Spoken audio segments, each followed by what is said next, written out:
누가복음 18장 1절에서 8절.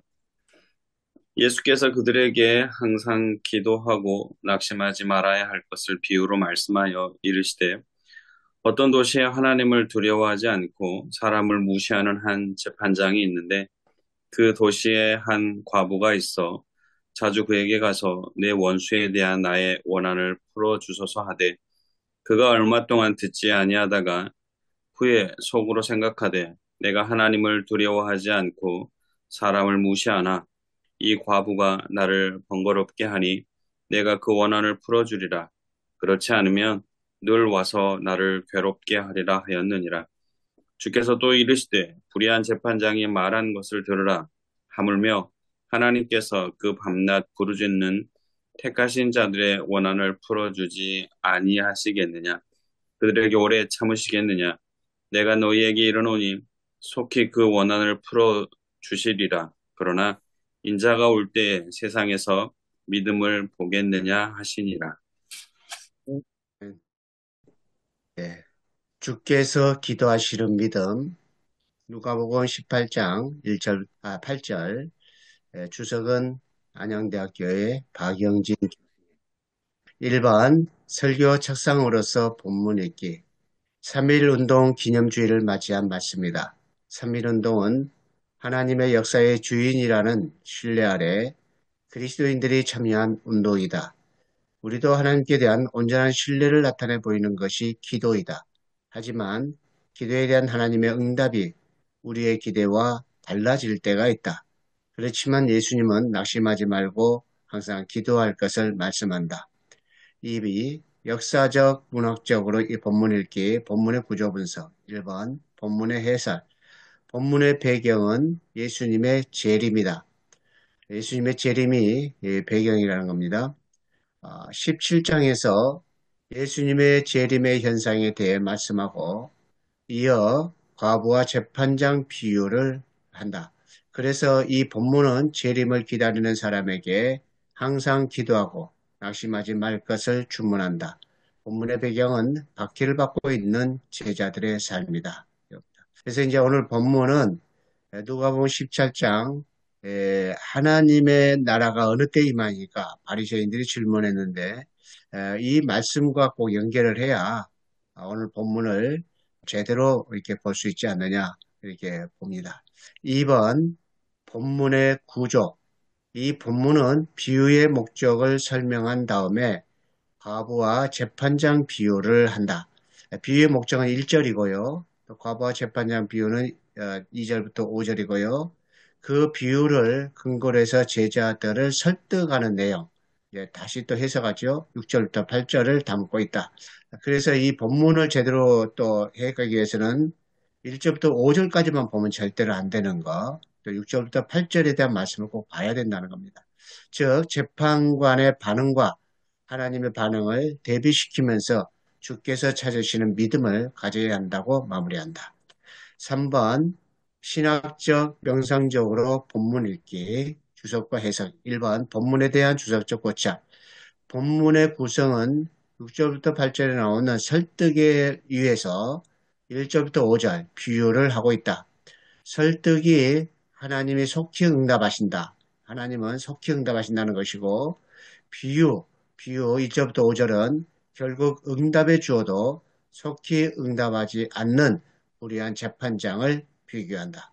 본문의 비유의 목적은 항상 기도하고 낙심하지 말 것이다. 단순한 권면이 아니라 낙심하지 말아야 하는 의무이다. 1절에 그렇게 했죠. 예수께서 그들에게 항상 기도하고 낙심하지 말아야 할 것을 비유로 말씀하여 그랬습니다. 그 다음에 비유의 핵심은 뭐냐면 불의한 재판장의 반응입니다. 2절부터 5절입니다. 2절부터 5절 내용 다시 한번 읽어드리면요. 이르시되 어떤 도시에 하나님을 두려워하지 않고 사람을 무시한 한 재판장이 있는데 그 도시에 한 과부가 있어 자주 그에게 가서 내 원수에 대한 나의 원한을 풀어줘서 하되 그가 얼마 동안 듣지 아니하다가 후에 속으로 생각하되 내가 하나님을 두려워하지 않고 사람을 무시하나 이 과부가 나를 번거롭게 하니 내가 그 원한을 풀어주라. 그렇지 않으면 늘 와서 나를 괴롭게 하리라 하였느니라. 이런 내용의 반응입니다. 그 다음에 재판장의 성격은 먼저 불의한입니다. 불의하다는 것. 하나님을 두려워하지 않고 사람을 무시합니다. 율법의 핵심적 계명에서 벗어났습니다. 그래서 율법의 핵심적 계명이 뭔가? 신명기 10장 17절부터 18절 말씀 제일 아래 밑에 보시면 너희 뇌물을 받지 아니하고 고아와 과부를 위하여 정의를 행하시며 나그네를 사랑하며 그에게 떡과 옷을 주시나니 이게 율법의 계명입니다. 그다음에 원한을 풀어준 이유가 뭐냐면 하나님이 과부를 위해 정의를 행하시기 때문이 아니고 번거롭게 하고 계속 찾아올 것이란 것 때문입니다. 과부를 이렇게 위하는 것은 하나님의 정의 때문에 사실상 행해야 되는 건데 귀찮고 번거롭게 하니까 이제 그 이유를 풀어줬다는 것입니다. 하지만 하나님의 반응은 다르다는 것이 6절부터 8절입니다. 6절부터 8절 내용을 한번 보시면 주께서 또 이르시되 불의한 재판장이 말한 것을 들으라 하물며 하나님께서 하나님 반응이죠. 그 밤낮 부르짖는 택하신 자들의 원한을 이제 아까 과부에서 택하신 자들로 이제 이야기가 바뀌어졌습니다. 그래서 제자들에 대한 이야기다 그렇게 이야기합니다. 택하신 자들의 원한을 풀어주지 아니하시겠느냐 그들에게 오래 참으시겠느냐 내가 너희에게 이르니 속히 원한을 풀어주시리라. 그러나 인자가 올 때 세상에서 믿음을 보겠느냐 하시니라. 하나님의 반응은 오래 참지 않으시고 속히 그 원한을 풀어주신다. 재판장과 대비된다. 그러면서 7절에 밤낮 부르짖는 택하신 자들의 원한을 언급함으로 결국 제자들이나 하나님의 백성들에게 하신 말씀으로 이해될 수 있다. 하나님의 택하신 이들은 절대로 버리지 않을 것을 보증하고 있다. 그러면서 8절에서 인자가 오실 때에 세상에서 이런 믿음을 볼 수 있겠는지 반문하고 결론을 맺는다. 이 반문에는 두 가지 의미가 있다. 하나는 제자들이 하나님의 실실성에 의문이 생겨서 기도를 중단하는데 오히려 제자들의 신뢰에 의문을 제기하고 있고 그러므로 문제는 하나님께 있는 것이 아니라 제자들의 믿음에 있는 것을 강조한다. 또 하나는 제자들이 결국 실망시키지 않을 것을 유도하면서 제자들의 결심을 유도한 것이다. 그랬습니다. 그래서 이제 여기 보면 하나님의 신실성에 그 의문을 제기하지 말라. 이게 예수님의 의미로 생각했을 때 저도 이제 설교를 준비할 때 하나님의 선하심 속에 우리의 삶이 있다고 하는 그 거대한 틀을 먼저 준비해 놓고 제가 설교를 준비했었습니다. 자, 그 다음에 2번 본문이 제시하는 중요한 신학적 메시지. 첫째는 하나님께 대한 제자의 신뢰로 믿음이 강조된다. 둘째는 제자들은 하나님이 택하셨기에 반드시 응답하신다는 것이다. 이것은 그리스도인의 자의식이다. 셋째는 주께서 재림하실 때 세상에서 믿음, 제자들의 믿음을 찾으신다는 것이다. 자, 위기.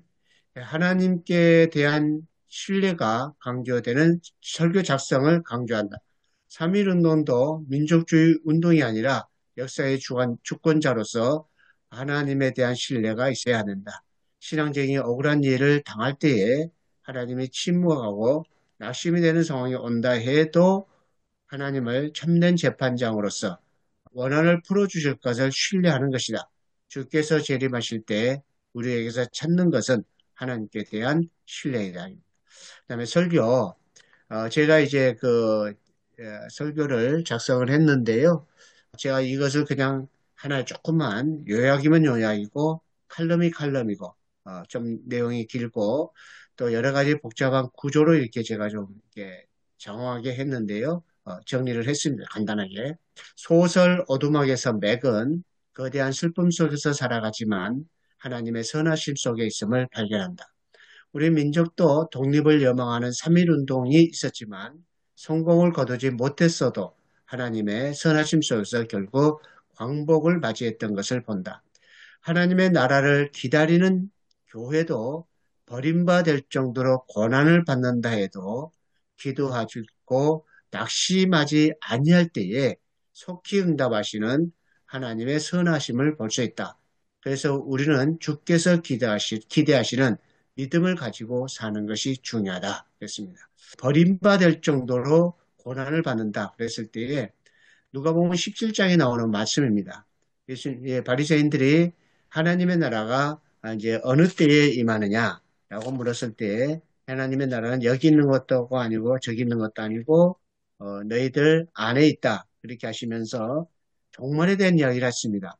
그래서 종말에 대해서 이야기하기 전에 고난을 받으며 또 이 세대에서 버림받아야 할지니라 그랬습니다. 그래서 하나님의 나라를 기다리는 자는 사실상 버림받을 정도로 고난을 받는 것이 있다. 이것이 바로 과부의 원한으로 예수님이 설명한 것으로 저는 이해를 하고 본문을 그렇게 설교를 이렇게 준비를 한 것입니다. 그래서 저가 이 설교에는 버림받을 정도로 고난을 받는다. 하나님의 나라를 기다리는 사람은 그러지만은 하나님의 나라가 우리 삶 속에서 계속해서 이루어지게 되는 것이다. 그래서 부활의 생명의 꽃이 피게 되는 게 우리의 삶이 되어야 된다. 그렇게 저는 설교를 준비를 했습니다. 그 다음에 보시면요. 과부와 재판장의 비유는 하나님 나라의 비유이다. 하나님 나라는 이미 시작됐지만 아직 완전히 밝혀진 것이 아니다. 예수님이 재림하시면 하나님 나라의 비밀은 완전히 밝혀진다. 이 비밀이 완전히 밝혀질 때까지 교회는 순조롭게 가지 않는다. 노아의 때와 같고 소돔의 때와 같이 버림받을 정도로 고난을 받는다. 이 고난받는 가운데 있는 것이 억울함을 풀지 못하고 있는 과부의 사정이다. 이때 주님이 요구하시는 것은 기도하고 낙심하지 말라는 것이다. 재림하시면 하나님 나라의 비밀이 완전히 밝혀질 것이라는 믿음을 가지라는 것이다. 그래서 재판장과 하나님을 비교한다. 재판장은 과부의 억울함을 하찮게 여기고 생각하고 들어주지 않는다.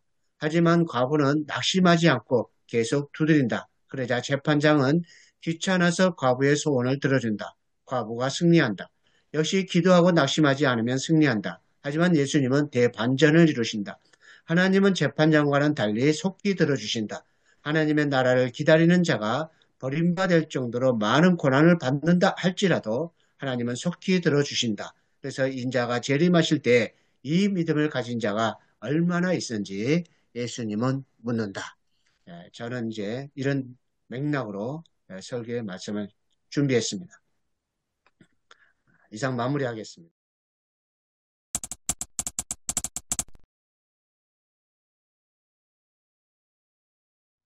오늘 본문 보시면 아시듯이 그 3.1 운동 기념주일 설교에서 선택된 본문 주석입니다. 그리고 내용도 문재성 목사님께서 말씀하셨던 것처럼 3.1 운동과 연관시켜서 설교문 작성을 해주셨습니다.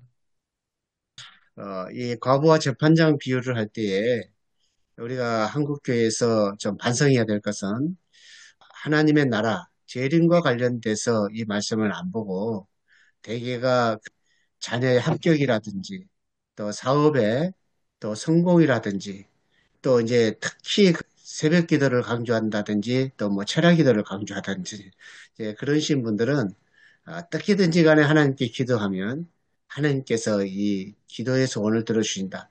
특히 이제 순복음교회에서 많이 설교를 조영기 목사님도 이 본문 가지고 설교를 굉장히 많이 하신 것 같습니다. 그런데 예수님의 재림과 관련돼서 보시면 그 하나님의 나라를 기다리는 데 있어서 우리가 해야 되는데 그것을 우리가 좀 이 본문을 새롭게 좀 들여봐야 되는 것이 아닌가 전 그런 생각을 좀 했고요. 그런 것으로 질문을 이제 이야기를 하고 싶습니다. 저도 그렇게 많이 들었는데 이 본문 가지고 했던 많은 목사님들 설교가 이게 자기 기도 제목이 옳은지 그런지는 둘째치고 무조건 어떻게 보면 하나님께 매달리기만 하면 하나님께서 나중에 어쨌든 들어주신다는 그런 식의 많이 설교하시는 걸 들었거든요. 근데 오늘 본문을 가만히 보면 그 주석하신 것도 보면 기도하면서 하나님 나라가 도래하길 인내하는 것 그런 면이 우리가 놓치고 있지 않았나 그런 생각이 들었습니다. 특히 예수님께서 말씀하신 게 하나님께서 속히 응답해 주신다라고 했었는데 그 하나님께서 말씀하시는 속히하고 그 우리 그리스도인들 입장에 봤을 때 그게 우리가 느끼기엔 또 속히라는 것이 아니고 정말 언제 응답하시는가 하는 그런 모습 좀 대비되는 것 같기도 합니다. 저는 파도를 던지는 의미에서 삼일 운동과 관련됐다니까 오늘 본문 말씀에 3일 운동하고 기도 생각해서 저는 한 세 가지 생각합니다. 첫 번째, 기도하는 장소입니다. 우리가 기도하면 보통 교회에서 기도하는 거 아니겠습니까? 근데 오늘 본문 말씀 누가복음 18장 8절을 지나서 9절 이하에 보면 기도하는 바리새인 세리 나오는데 세리는 기도하러 성전에 올라가는 우리가 기도하듯이 성전 교회에서 기도하는 그 전형이 바리새인인데 근데 거기 보면 세리는 감히 뭐 성전에 들어가지도 못하고 그냥 뭐 멀찌감치 서서 기도한다 이런 게 있는데 성전이라는 언급은 없고 그래서 이 다시 비유로 들어오면 과부에 기도하는 장소는 제가 이야기로는 교회는 아닙니다. 교회란 말은 없거든요. 그 어디냐 하는 게 나오는데 그거는 우리가 이제 오늘 토론하면서 해야 될 것 같고 저는 결국 교회가 아니라고 보고 기도하는 장소는 재판장한테 호소하는 게 교회는 아니지 않겠습니까? 불의한 현장이라고 저는 그렇게 이해했습니다. 고난의 현장이요. 그 다음에 기도하는 내용은 자기 잘 되게 해달라고 그래 소원을 비는 기도가 아니고 이 과부의 기도는 그 자기의 뭔지 몰라도 원한을 풀어달라고 재판장에게 그 말은 과부의 원한이니까 굉장히 억울한 일을 당하지 않았겠습니까? 사회적으로.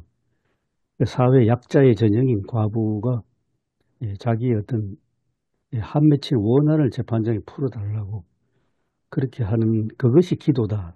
그런데 그 재판장이 결코 어려운 사람이 아니지 않습니까? 하나님으로 비유되는 재판장은 지금 어려운 사람이 아니고 불의한 사람. 하나님도 무시하고 사람도 무시하는 불의한 재판장 앞에서 계속 하는데 그래서 기도가 뭐냐 하는 그게 두 번째 같고요. 기도의 내용이 내 소원을 비는 것이 결코 아니고 이 자기의 현실을 놓고 지금 기도하는 우리나라 같으면 3.1 운동 때 일제 식민 지배 상황에서 외치는 그 외침 저는 그렇게 이해되고 하나님의 때는 문재성 목사님 하신 대로 우리는 1919년에 3.1 운동했는데 8.15 광복은 45년도에 왔으니까 하나님의 때는 우리가 계산하는 때가 아니고 하나님이 원하시는 그 때가 왔지 않는가 저는 그렇게 이해했습니다. 저는 그 누가복음 18장을 바라보면서 기도의 태도에 대한 말씀이 있다라고 생각을 합니다. 그래서 지금 정확하게 기억은 안 나는데 어떤 책을 보았는데 이렇게 연결을 했더라고요. 앞에 이제 불의한 재판관에 대한 얘기를 하고 그 다음에 같은 장에서 상관없는 것 같은 이야기들이 또 계속 이어지는 바리새인과 세리의 비유 그 다음에 느닷없이 또 어린아이에 대한 얘기를 이렇게 하는데 이 전체가 하나의 어떤 연결이 된다는 거죠. 그래서 먼저 불의한 이제 재판장에 대한 얘기는 기도할 때에 우리 태도가 끝까지 신뢰하고 포기하지 말아라. 이런 어떤 입장. 그 다음에 바리새인과 이 세리의 비유 가운데서 우리의 기도의 자세가 겸손한 자세로 기도를 해야 된다. 그리고 어린아이에 대한 얘기를 하면서 우리가 순수하게 어린아이 같은 그러한 어떤 태도로 기도하는 그럴 때에 하나님께서 기뻐하시고 우리의 기도 가운데서 우리가 취해야 될 어떤 태도가 된다. 이런 이제 얘기를 제가 어디에서 봤습니다. 저는 기도가 응답을 위한 기도가 될 수도 있겠지만 우리 문 목사님 말씀처럼 지금까지 기도가 그냥 우리가 응답받는 수단으로서의 기도 그 기도를 많이 강조를 했잖아요. 또 실제로는 이제 답답한 사람, 어려운 사람, 힘겨운 사람 그리고 또 아픈 사람들 이런 사람들은 저도 순복음 영향을 많이 받았거든요. 한창을 신학할 때 그 전에 전후해가지고 조영기 목사님 설교도 많이 듣고 또 그걸 가지고도 설교도 또 많이 했고 수장기에 신학생 때도 그렇고 그런데 거기서는 이제 이런 정말 그 진짜 다급한 사람 절박한 사람은 그런 기도가 나올 수밖에 없다는 거죠. 진짜 절박한 사람 그걸 얘기를 이제, 왜냐하면 이제 수목교회도 그 이전에 어려운 시대에 불광동의 천막교회부터 시작해가지고 그런 사람들이 많이 몰려들었기 때문에 그런 어떤 그 진짜 절박하고 다급한 사람들, 막막한 사람들, 그런 사람들은 결국 다 현실 문제를 기도할 수밖에 없다는 거죠. 우리가 그걸 외면해서는 안 된다라고 하는 그런 것이 있고요. 그 다음에 이제 본문을 보면 재난에 관한 얘기지만 하나님 나라에 관한 것들, 그런 사항 때문에 예수님이 말씀하신 거라 보는데 본문의 상황 속에서 우리가 본문을 해석하긴 해야 되지만 기도라고 하는 것을 너무 이렇게 너무 거기에만 이제 두면 되겠느냐라고 하는 생각이 좀 들고 우리의 태도가 아니고 우리의 태도도 중요하지만 하나님과의 신뢰 관계를 말한 것이 아닌가 그렇게 봅니다. 그 기도는 결국은 하나님을 신뢰하지 않으면 기도하지 못하잖아요. 그러니까 불의한 재판관도 결국은 귀찮아가지고 번거로워가지고 자기를 괴롭혀 하니까 들어주는데 하나님과 우리의 관계는 그런 관계가 아니라는 거죠. 그래서 예수님 강조하신 것은 어떤 다양한 상황이지만 하나님과의 관계를 귀중하게 생각하지 않았겠나 그렇게 봅니다. 그래서 예수님도 그 마태복음 21장에 보면은 그 예수님께서 성계 입성하고 난 다음에 기도에 관해서 말씀하고 있는데 이제 산더러 또 바다에 빠지라고 그러면은 될 거다. 믿음에 관한 것이 나오고 그다음에 기도할 때 무엇인지 믿고 구하는 것은 다 받으리라 그렇게 말씀을 하셨거든요. 그래서 그 다양한 상황에서 기도하셨다 보면 저희들 교회는 3월 2일에 그 3일절 그 기념 그 주간으로 지키거든요.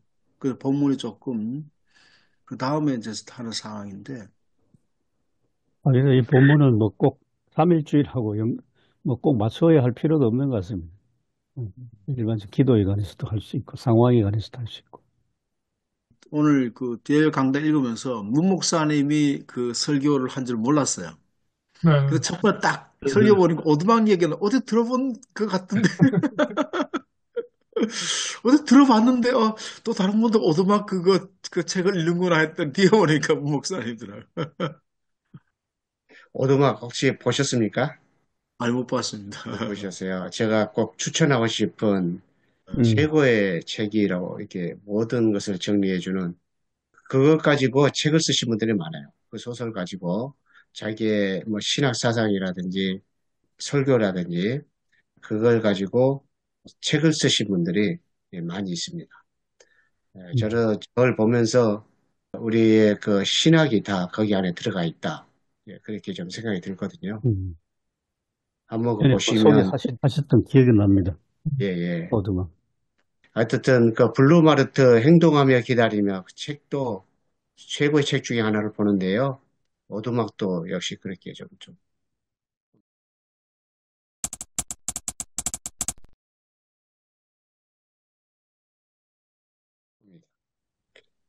근데 그 과거 재판장 비유를 기도에 대해서 이야기했지만 예수님이 말씀하신 것은 기도 생활을 이렇게 해야 된다. 그것을 이야기하는 것이라고 할지라도 그 부수적인 주제고 사실상 하나님 나라에 대해서 모든 것을 말씀하고 있는데 비유는 하나님의 나라를 말씀하는 건데 저희가 이제 기도하면은 뭐 기도만 그렇게 방법론적으로 생각을 하고 그러다 보니까 그 말씀의 그 핵심의 의미를 많이 놓치는 것이 아닌가 저는 좀 그런 생각이 좀 많이 들거든요.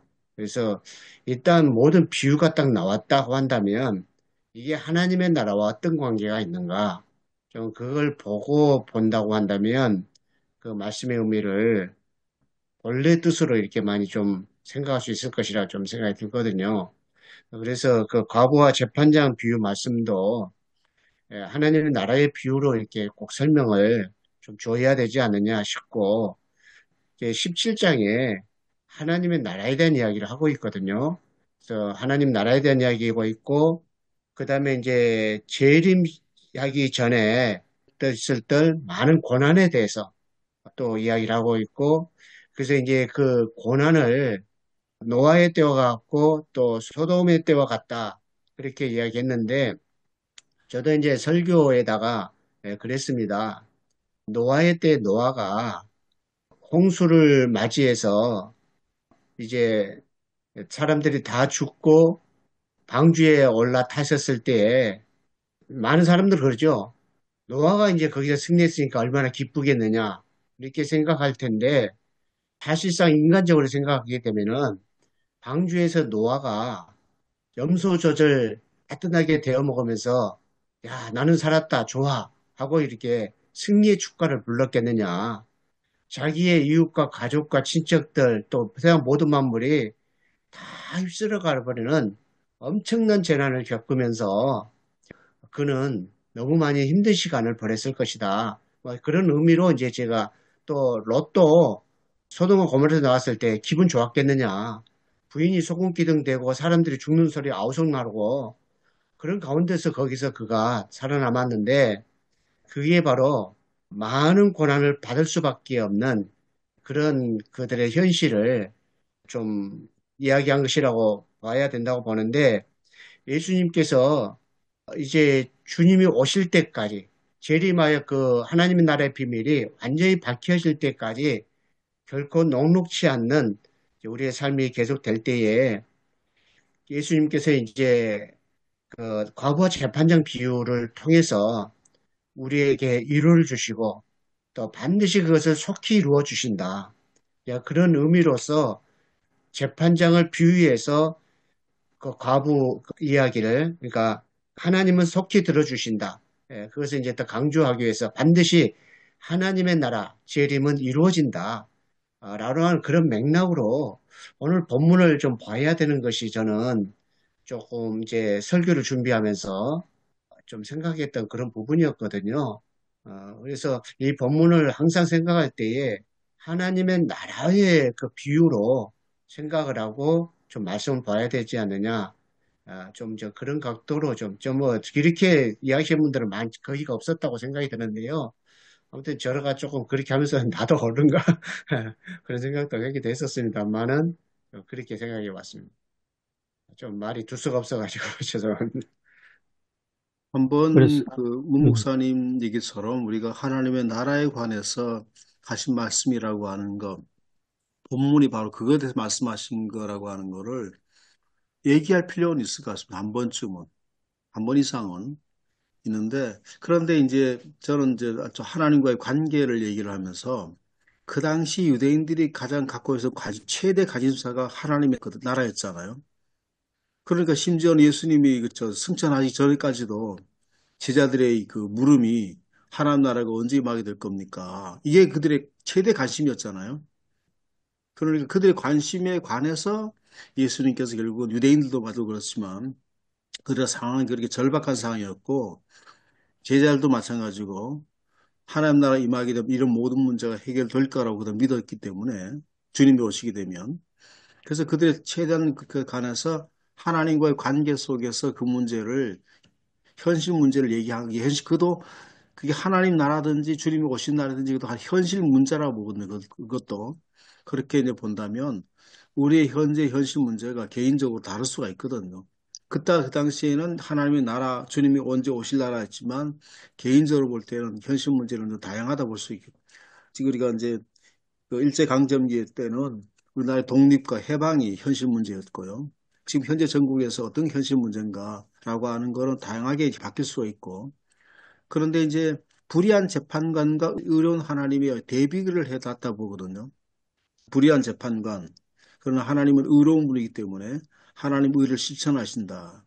그래서 그 응답의 어떤 거는 나의 어떤 걸 들어준다기보다도 하나님의 의를 이루시는 어떤 기도가 되지 않겠나 봅니다. 그러니까 그걸 기다리는 거다. 하나님의 선하심과 의가 이루어지는 거. 되게 원한을 풀어주는 형태도 될 수가 있겠고요. 그들에게 어떤 독립이라든지 우리에게는 해방이 될 수도 있겠고. 그래서 하나님의 의를 하나님과의 관계 속에 하나님 관계 신뢰 관계 속에서 우리가 기도하기 때문에 하나님과 우리 관계는 결국 하나님과 자녀들과 제자들의 관계다. 그 관계가 지속적으로 돼야 된다라고 하는 것을 말씀하신 것이 아니겠나. 그래서 마지막으로 그 나중에 그 믿음을 보겠느냐라고 하는 거는 그걸 말씀하신 것이라고 내가 생각해 보겠습니다. 예, 문 목사님, 하나님 나라, 굉장히 그게 핵심이라고 저는 그렇게 이해하는데요. 근데 오늘 비유 말씀은 하나님 나라가 도대체 뭐냐? 그랬을 때, 뭐 한자로 하면 천국인데, 우리가 죽어서 가는 파라다이스, 또 땅에서도 상당히 우리에게 항상 풍요하고 즐겁고 기쁜, 뭐 그렇게 우리 쉽게 이해할 수 있는데, 오늘 본문 예수님 비유 말씀은 하나님 나라는 오히려 이 과부를 통해서 볼 때 도무지 희망이 보이지 않는 패역한 사회 현실이다. 눈만 뜨면 가난한 과부를 마구 짓밟는 그런 사회 현실. 예수님은 오히려 그걸 그게 하나님 나라가 여기까지 다 포함되는 땅에 임하는 하나님 나라는 그래서 강한 사람이 약한 사람을 마구 짓밟고 소외시키고 배제시키고 또 강한 나라는 약소민족을 짓밟고 억압하고 식민 지배 삼고 3.1 운동 같으면 이제 그런 것이 하나님 나라의 소위 현장이다. 그때 기도가 뭐냐? 기도는 성전에 들어가서 혹은 예배당에서 이렇게 거의 기도하는 그것이 기도일 뿐만 아니라 오늘 본문 말씀은 그 현장에서 기도하는 것. 현장에서 기도하니까 종교적인 그런 예배의식 가운데 있는 그런 기도가 아니고 그거 뭐 외칠 수밖에 없죠. 살려달라고. 하나님 이거 고쳐주셔야 됩니다. 바르게 해주셔야 됩니다. 외칠 수밖에 없는 그것이 이제 기도고 그러니까 기도는 언제까지 해야 되나? 하나님이 이제 들어주실 때까지 해야 되는데 여기에서 이제 블루마르트를 좀 인용해서 말씀드리면 기도는 그냥 가만히 앉아 기도하고 기다리는 것이 아니고 기도한 만큼 실천해야 된다는 거예요. 기도한 만큼 행동해야 되는 거예요. 기도만 하고 가만히 앉아 있으면 그건 신학하는 사람들은 그걸 정적주의라고 합니다. 기도만 하고 하늘에서 감 떨어지길 기다리는 그것이 기도 아니고 기도한 만큼 행동하고 실천해야 된다. 근데 기도 없이 행동주의만 하는 그것도 아니고 기도하면 기도하는 대로 그만큼 실천해야 된다는. 뭐 개인적으로도 저는 그렇게 생각합니다. 사업이 어렵고 힘들고 고달파가지고 기도하면 기도한 만큼 하나님이 주시는 지혜와 힘을 얻는 대로 성공할 수 있도록 최대한 최선을 다해야 되지 않겠는가. 그거는 살아가는 이치 아니겠습니까? 그렇듯이 뭐 여기 과부도 그렇고 우리 3.1 운동도 그렇고 우리 힘으로 독자적으로 독립을 쟁취할 수는 없잖아요. 강대국에 지금 의지하고 있는 상황인데 그런 상황을 생각하면 모든 해답은 내 스스로 내가 지고 있는 것이 아니라 어떤 다른 데서 와야 되는데 우리 믿음으로 하나님이 주시는 것이어야 돼요. 그 어떤 해결이 올 때까지 쉼 없이 끝까지 될 때까지 기도해야 된다. 저는 이제 메시지를 그렇게 이해했습니다. 임 교수님 블루마르트 얘기를 하셔서 블루마르트가 그 귀신 들린 처녀 그 맞습니다. 대해서 있잖아요. 그러니까 블루마르트에 대해서 블루마르트가 생각한 하나님 나라는 처녀가 귀신에서 노연하는 거잖아요. 예, 어쨌든 그 당시 상황 너무 다급한 상황, 절박한 상황이니까. 그래서 지속적으로 기도해야 되고 2년인가 3년입니까? 3년 걸렸습니다. 3년인가. 그래서 아주 예수 승리하셨네. 그렇게 하셨다는 얘기를 여러 번 들었는데 그러니까 이게 하나님 나라의 의미가 꼭 우리 예수 그리스도의 재림에 관한 것인 그게 맞는 얘기지만 하나님의 나라라고 하는 것은 다양하게 펼쳐질 수 있다. 좀 그렇게 한번 생각해 보고 싶습니다. 그래서 저도 이제 그것을 여기 과부라는 게 저도 좀 중요한데 말씀하시니까 또 기억납니다. 그 한국 교회는 그간에 아직도 잘 못 버리고 있는데 100명, 1000명, 뭐 혹은 10,000명, 뭐 대형 교회.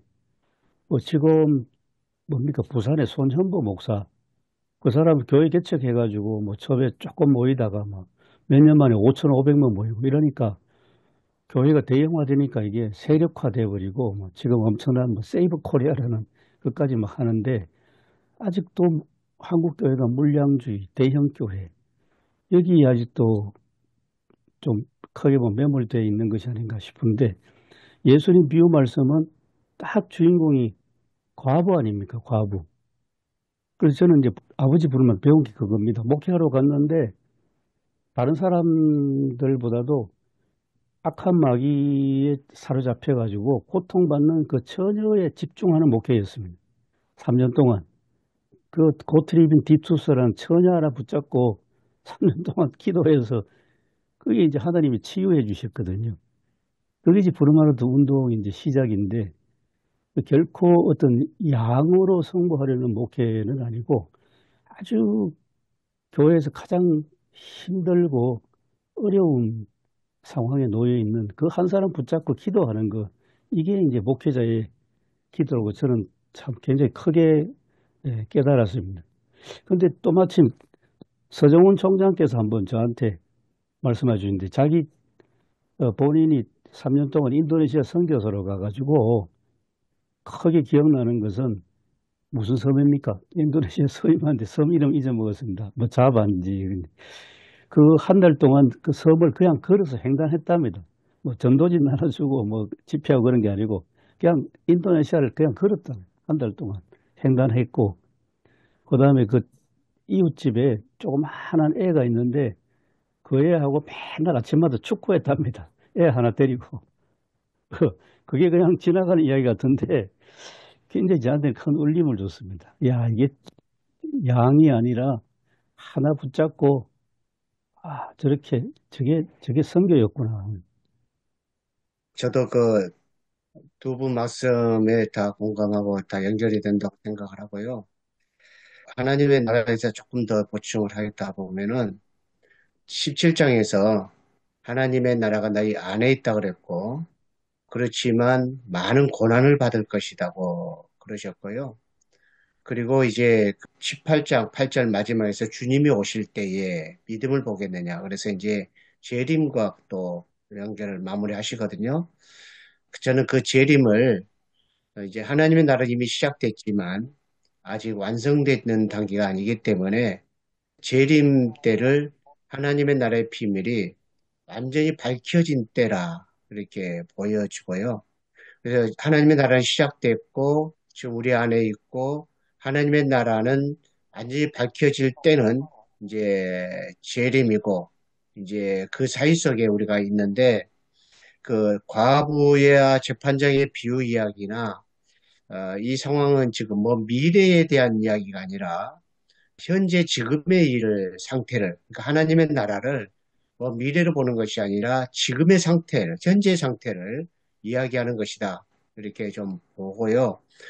그러나 교수님께서 말씀하신 대로 이 현재의 상태는 많은 고난 가운데 있는 거죠. 그것이 바로 과부가 억울한 사정을 가지고 재판장에게 지금 계속해서 하소연하고 두드리고 있는 그런 상황에 있는 것이다. 이렇게 보는데 현재의 상태 속에서 예수님 말씀하신 하나님의 나라가 구체적으로 어떻게 되느냐, 그것을 조금 설명이 있었다고 한다면 이제 우리가 조금 더 풀어가기가 쉽겠지만 그런 부분들이 그 안에다가 설명들이 구체적으로 없는 것이 이제 본문이라고 보고요. 그렇지만 계속 두드린다는 그 자체가 뭐냐라고 했을 때에 그럼에도 불구하고 현재 상태 속에서 그 소원을 들어주시는 것처럼 하나님의 나라가 반드시 이루어지고 있다라고 하는 것을 이야기한다고 이렇게 저는 생각합니다. 그래서 저도 이제 설교 마지막 부분에다가 이렇게 이야기했어요. 하나님의 나라가 우리 가운데 임하면 생명과 부활의 씨앗이 자랍니다. 이렇게 했는데 사실상 생명과 부활의 씨앗이 자란다라고 하는 표현은 블루마르트 책 속에 나오는 표현이었습니다. 제가 이것을 하기 위해서 블루마르트 책을 좀 읽어봤거든요. 그랬더니 그 안에가 생명과 부활의 씨앗이 자란다. 그래서 아직 하나님의 나라의 비밀이 완전히 밝혀지지는 않았지만 기도하고 낙심하지 않으면 현재에 있는 우리 하나님의 나라 속에도 생명과 부활의 씨앗이 자라서 이것이 바로 우리를 계속해서 새롭게 하고 새롭게 해서 계속해서 가는 중에 하나님의 나라의 비밀이 완전히 밝혀지는 재림의 때를 맞이하는 것이다. 저는 이제 이런 관점에서 좀 이것을 좀 보았고, 그리고 이제 설교 마무리 쪽에다가 이제 이렇게 비중을 좀 두기도 했습니다. 그래서 하나님의 나라를 꼭 뭐 미래 상태로 이렇게 본 것이 아니라 현재의 상태 속에 하나님의 나라를 좀 이해를 했으면 좋겠다. 저는 그런 생각을 좀 했습니다. 네, 그래서 문 목사님 말씀에 같이 이제 옆에 곁다리를 덧붙이면 현재 임하는 하나님 나라는 되게 보면 사람의 어떤 고난의 심연 속에 빠져 있을 때 사도 바울 고백처럼 하면 살 소망까지 끊어졌을 때 고린도 후서 말씀처럼 살 소망까지 끊어져서 야 이젠 죽었구나 아무것도 할 수 없구나 그때에 하나님께서 하나님만 의지하게 하시는 그 능력이 임하면서 하나님 나라가 임하는 그 하나님 나라는 부활의 생명의 능력이 임하는 이제 그러한 체험 그것도 불마라톤이었습니다. 이제 아무것도 할 수도 없고 뭐 아무것도 못 하고 이제는 죽었구나. 이제 그때에 고통의 심연 속에 하나님의 능력이 임하는 이제 그 하나님 나라. 현재 임하는 하나님 나라 이렇게 생각. 저는 어떤 생각이 있느냐면 그 주기도문에 나오는 하나님의 뜻이 하늘에서 이루어진 것이 땅에서 이루어지다 그런 의미로 생각했습니다. 그래서 그 오늘 이 비유 내용도 하나님의 뜻이 이 땅에 이루어지는 그때까지 얼마나 하나님을 신뢰하고 포기하지 않고 기다리며 기도할 수 있을까? 이 문제가 아닐까 그런 생각이 듭니다.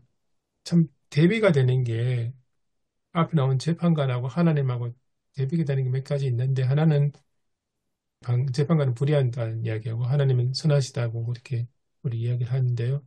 근데 불의한 재판관은 과부가 단번에 속히 해결받은 게 아니고 계속해서 찾아가고 그런 모습을 볼 때 시간이 상당히 걸렸다는 것을 이렇게 유추할 수 있죠. 그런데 반면에 예수님께서 말씀하셨던 하나님에 대한 이야기는 8절에 보면 새한글 번역에는 그들의 권리를 빨리 찾아주실 것이다. 개역개정판은 보면은 속히라는 이야기가 나오거든요.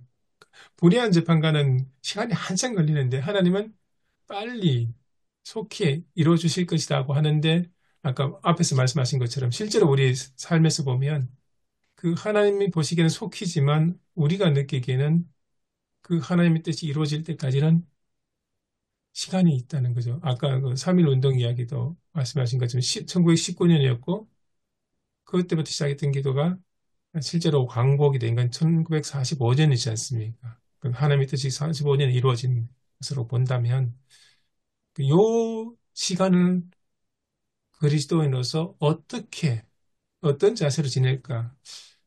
예수님은 그걸 이야기하는 게 아닐까? 하나님의 뜻이 이루어지는 그때까지 하나님에 대한 신뢰를 포기하지 않고 인내하며 기도하며 기다리는 그런 모습, 포기하지 않는 그런 모습, 하나님에 대한 하나님의 신실하심과 선하심을 포기하지 않고 기도하며 기다리는 모습, 그런 모습을 말씀하고 싶었던 건 아닐까 그런 생각이 듭니다. 우리 입장에서 봤을 때는 당장 이루어지길 원하죠. 당장 뭐 암에 걸려서 기도하는 분들이나 아니면 사업이 당장 망할 것 같아서 하나님께 기도하는 그런 사람들의 입장에서는 당장 오늘이라도 아니면 내일이라도 이 문제를 해결해 주시길 원하는데 근데 하나님은 하나님의 뜻에 따라서 하나님의 뜻이 이루어진 때가 있는데 그 기간을 어떻게 포기하지 않고 하나님의 선하심을 믿고 기도하며 기다릴 수 있을까? 그런 내용이 아닐까? 그런 생각도 들었습니다. 네, 저도 전적으로 동감을 합니다. 그런 관점에서 보는 것. 저도 이제 하나님과의 신뢰 문제에 대해서 조금 약했던 것 같아요. 말씀을 나누면서 보니까. 아까 말씀드린 것 다 연결되네요. 제가 이제 본문 찾아보니까 고린도 후서 1장 8절, 9절 말씀입니다. 예수님께서 이제 하신 말씀이 항상 기도하고 낙심하지 말아야 될 것은 이렇게 하면서 비유로 말씀하시잖아요. 예, 이 항상 기도하고 낙심한다고 하는 거는 결국은 하나님을 전적으로 신뢰하지 않으면 어려운 것이고 하나님 전적으로 신뢰하고 하나님과의 예수님 제자들과의 관계를 말씀하셨고 그런 어떤 신뢰 관계가 아니면 항상 기도하고 낙심하지 않는 일이 정말 결코 쉬운 일이 아니라고 보거든요. 그래서 이제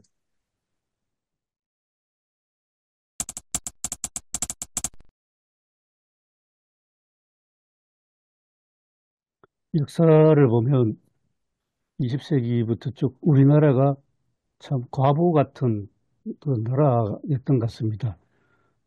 바로 이제 하면 1905년도에 을사보호전 일본이 우리나라 외교권을 박탈을 해갈 때에 일본하고 미국하고 짬짬이 하지 않습니까? 미국이 필리핀을 먹을 테니까 일본은 조선을 먹는 걸로 그렇게 짬짬이를 하고 또 이미 일본하고 영국은 서로 외교적인 채널을 하면서 서로가 이제 서로 공존하는 그런 관계가 있으니까 우리나라는 아무것도 모르고 고립무원이 된 상태에서 외교권을 박탈당하는데 그래서 고종 황제가 이걸 다시 돌이켜 보려고 한 것이 이준 열사를 비롯한 세 사람을 화랑으로 보내는데 세계 강대국들이 뭐 들어줄 리가 있겠습니까? 그래서 이준 열사는 그 자리에서 자결해버리지 않습니까? 자살했습니다.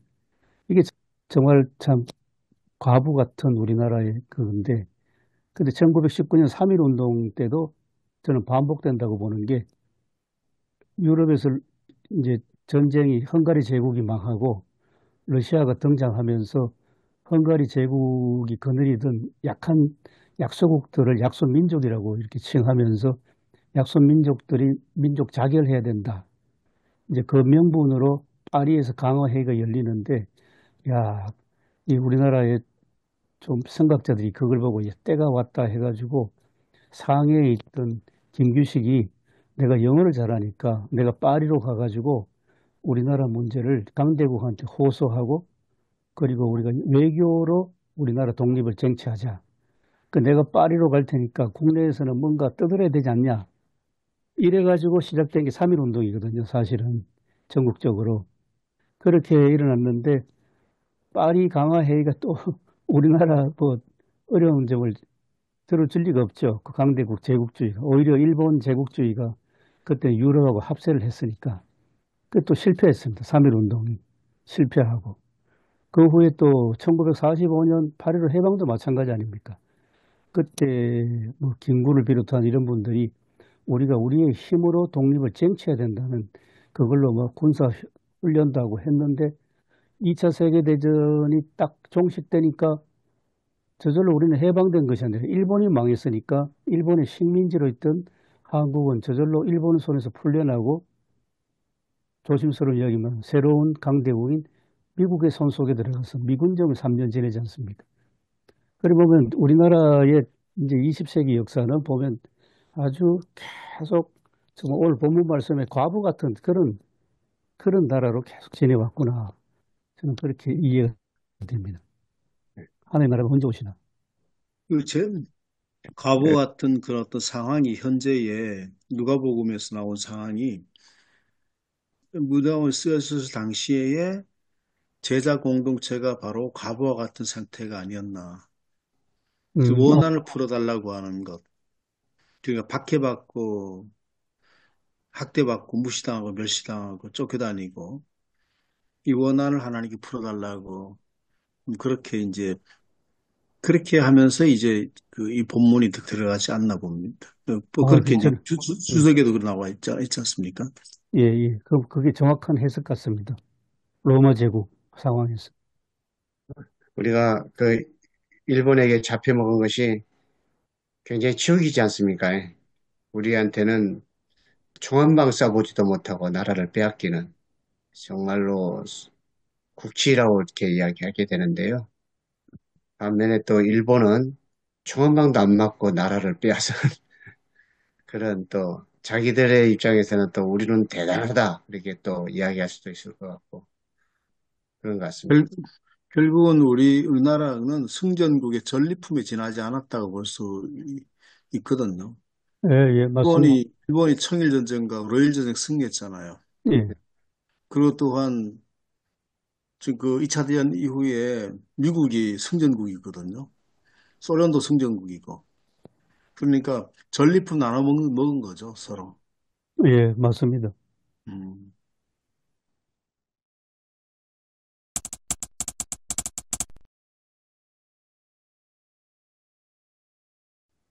근데 이게 본문으로 돌아가서 저는 이제 말씀이 이렇게 쭉 하신 거에 대해서 이제 동의를 하면서도 예수님이 이 땅에 오신 것이 이미 하나님 나라가 시작되었고 하나님 나라를 살아가는 또 하나님의 백성들이 되는 거죠. 예수님을 믿고 또 고백하는 사람들. 그런데 그 내용을 일단 깔고 있으면서 예수님께서 말씀하실 때에 과연 현장의 사람들에게 그 하나님 나라의 비밀을 가르쳐 주고자 하지만 그런 현실에 부닥쳐 있는 그 힘겨워하는 사람들에 대한 그 현실 문제에 대한 것도 말씀을 같이 이렇게 하면서 이게 어떤 이중적인 어떤 그런 모습들이 우리 설교자들 가운데서도 있어야 되지 않을까.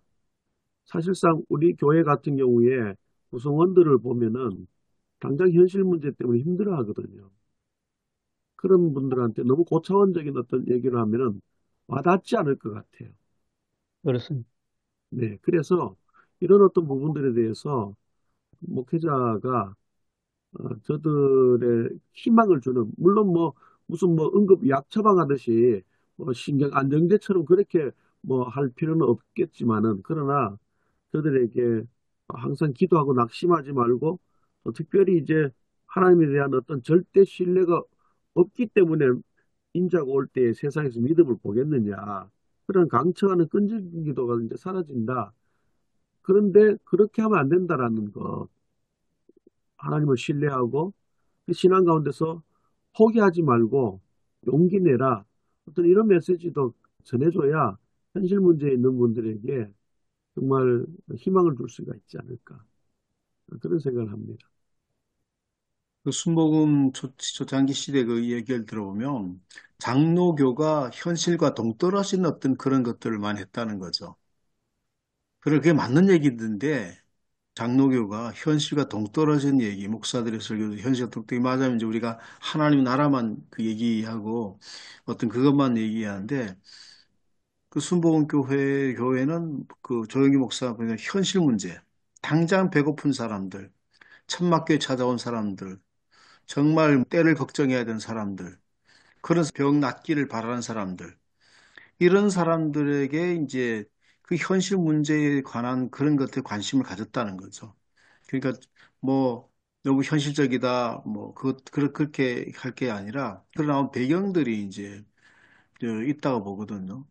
그걸 뭐 또 옳다 그러다 그런 차원이 아니고, 아니 우리가 너무 그러면 다른 데서는 전혀 관심을 보일 수 없고 정말 절박하고 이런 어떤 상황 속에 있는 사람들에 관해서 우리가 너무 이제 뭐 하나님의 나라만 얘기한다든지 그러게 되면 결국 그것은 자기와 관계없는 말씀이 된다는 거죠. 아무리 좋은 말씀이라도. 그래서 조 목사님의 고민이 아마 그런 것 같습니다. 그래서 이 문제를 어떻게 우리가 현실적으로 잘 좋아해야 될 건가라고 하는 걸 한번 생각해 봐야 될 것 같습니다. 저는 이제 하나님의 나라를 생각하게 되면 재림 음, 때에는 완전히 그 비밀이 밝혀지지만 우리가 지금 현재 살아가는 삶 속에 하나님의 나라가 비밀이 밝혀지면서 사는 거거든요. 그래서 하나님의 나라를 참으로 갈망하고 추구하는 사람들은 현재의 상태가 하나님의 나라로 하나님께서 우리에게 주신다고 봅니다. 그래서 낙심하지 않고 기도하면서 하나님의 나라를 이렇게 구하면 나의 삶의 현실 속에 더 아름다워지고 더 좋아지게 하는 그런 하나님의 나라를 하나님께서 주신다는 거죠. 그래서 이것은 현실과 동떨어진 문제가 아니라 가장 현실과 가까이 있는, 밀접해 있는 블루마르트 고토르빈 자매 이야기처럼 이 현실적인 문제를 진짜 해결해 가는 그 길이 바로 하나님의 나라의 비밀이 내 삶 속에 지금 어떻게 밝혀질 것인가. 그것을 위해서 낙심하지 않고 기도하고, 그럴 때에 우리 가운데서 생명과 부활의 씨앗이 자라게 된다는 블루마르트 표현인데요.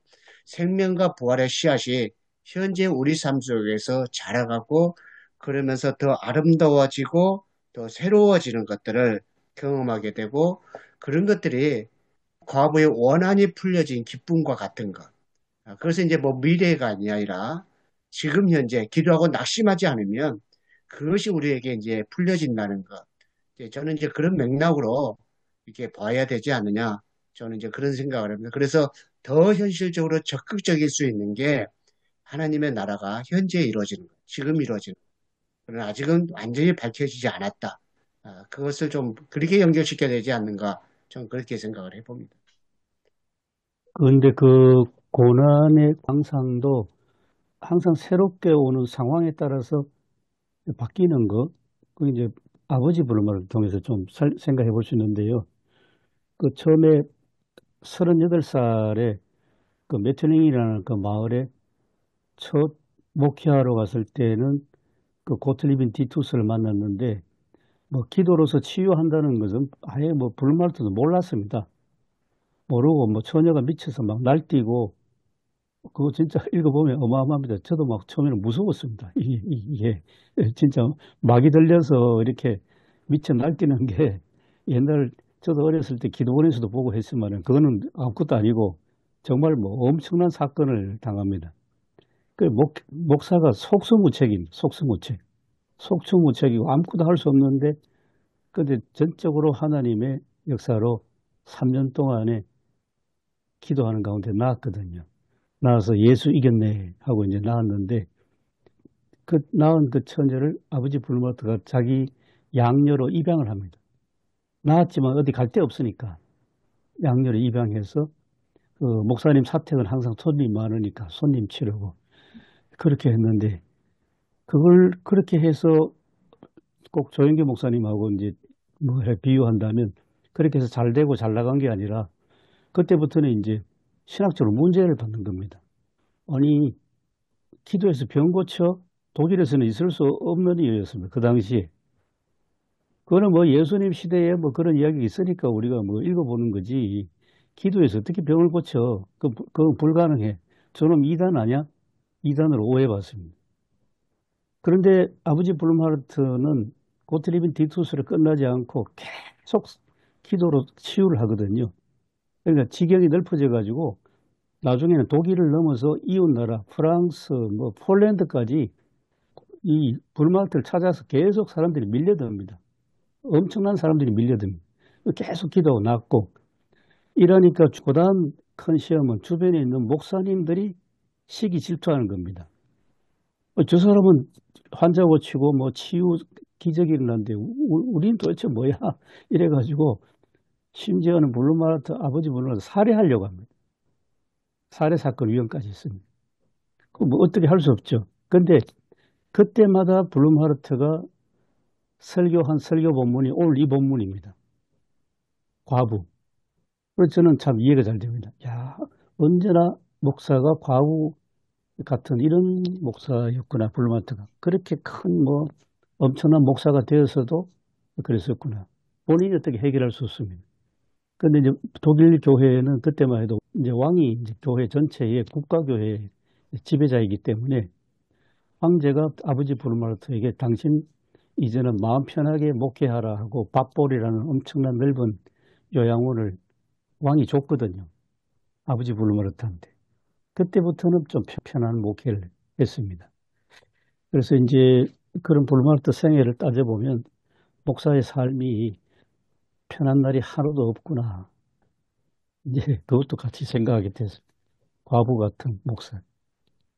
앞에서 어떤 목사님이 말씀하셨는데, 그 자칫 이 본문을 갖고 그냥 자기가 바라는 거 아무거나 와서 뗐으면 하나님이 들어주신다. 이런 식으로 이제 우리가 이렇게 풀기 쉬운 유혹이 있다라고 그런 식으로 말씀하셨는데, 그래서 그런 걸 방지하기 위해서 예수님은 굳이 이제 과부가 원한이 있다. 이렇게 예를 들어 말씀하셨고, 또 이제 세 번역에는 이제 권리라 그랬잖아요, 권리. 이 과부가 권리를 빼앗긴 거죠. 그러니까 이제 그런 그 기도에 대해서 우리가 자기 욕망, 자기가 바라는 거, 그걸 하나님께 아뢰는 거는 오히려 믿음이 없는 것 아닌가. 기도와 믿음에 대해서 좀 우리가 정리를 잘 해야 되지 않을까. 그런 생각이 듭니다.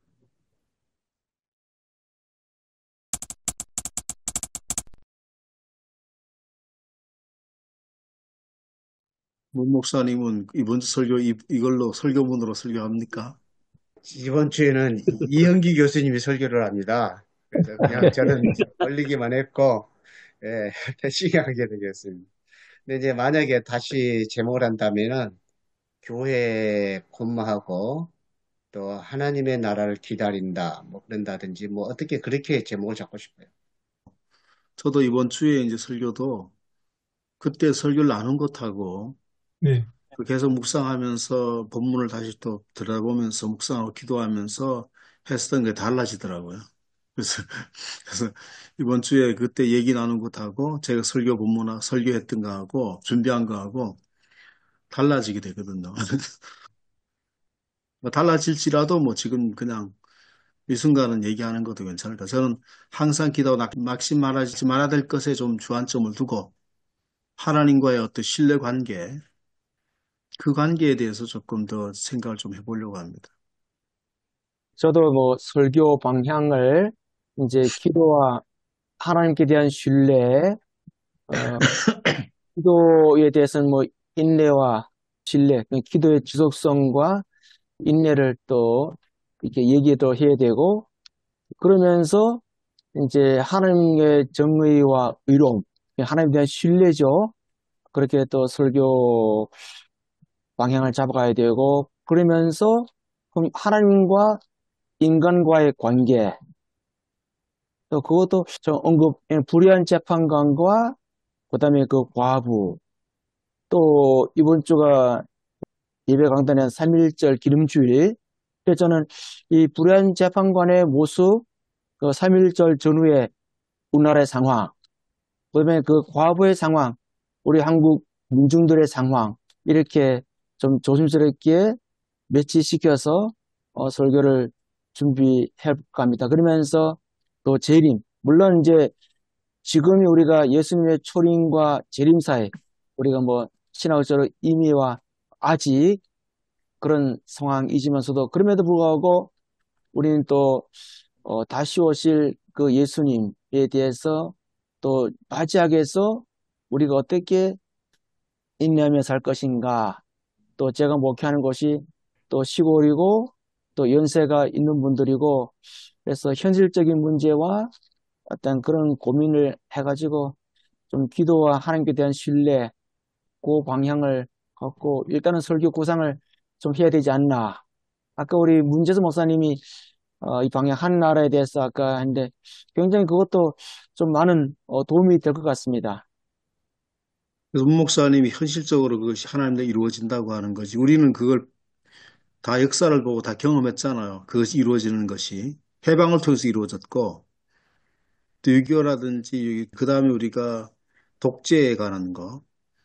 저희 신학생 시절에 정말 이 독재가 물러나도록 진짜 신학생 기도회도 많이 하고, 뭐 굉장히 많이 했거든요. 한국 사회에서 이 군사 독재가 사라질 수 있도록. 거기에 나가가지고 진짜 뭐 데모도 많이 하고, 시위도 하고, 그리고 현실 참여도 많이 했는데, 지금 와서 물론 이 상은 아니지만 많이 현실화됐잖아요. 한국 사회가 많이 밝고 투명해지고 많이 또 민주화되었고요. 그런 것들이 현실적으로도 그런 기도가 응답되었다고 하는 걸 우리는 그걸 보고 있거든요. 요즘 여기서 이제 그 뭐냐 하여튼 신학적인 네 가지 틀, 그죠? 기도의 중요성, 그다음에 하나님의 정의와 의로움, 그다음에 인간과의 관계, 그리고 이제 예수님의 재림과 마지막 심판. 그러면서 이제 그 3.1절과 이렇게 조심스럽게 설교한다면은 그렇게 또 해야 된다 생각이 들어요, 보니까. 아까 천 목사님도 말씀하셨는데 1절에 비유를 예수님께서 비유를 이야기한 이유를 정확하게 얘기해주고 있으시잖아요.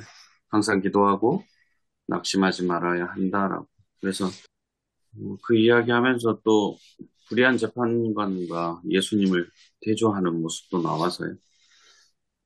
그리고 왜 낙심하지 말아야 될 위에 관해서도 이야기하면서, 그러니까 저는 끝까지 기도하는 믿음이라는 제목으로 지금 준비를 할까 하고 있거든요. 그래서 우리가 낙심하지 말고 기도해야 될 이유, 응답이 늦어지는 것 같지만 결코 늦지 않는 것, 그리고 그 당시 제자들에게는 왜 했을까라고 했을 때, 하나님의 나라가 빨리 올 것 같지만 좀 늦어지는. 그래서 지금 현실 우리에게도 똑같이 적용이 되지 않을까 생각해서 끝까지 기도하는 믿음이라는 제목으로 지금 준비할까 하고 있습니다. 오늘 그 주석은 이제 그 뭐 3.1 운동 예를 들었는데, 그 3.1 운동, 근데 시기적으로 보면 사실 조금 오히려 그 다음 주가 3.1절에 더 가깝지 않습니까? 그런 고민이 있는데, 저는 이제 그거 연관져서 보면 올해가 을사년이잖아요.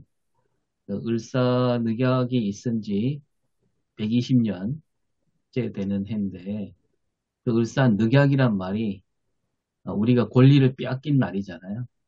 그 해인데, 마침 여기 세번역에서는 그 과부의 권리라는 말을 하고 있으니까, 우리가 권리를 빼앗긴 거하고 연관이 되지 않는가. 그리고 아까 천정 목사님 뭐 민주주의 말씀하셨지만, 민주주의도 결국은 우리 국민들에게 있는 주권을 빼앗은 게 독재잖아요.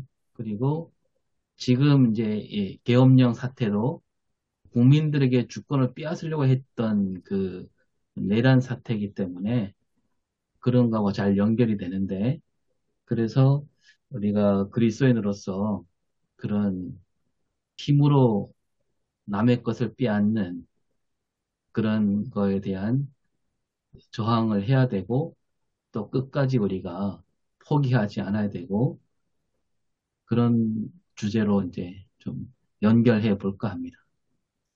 네, 말씀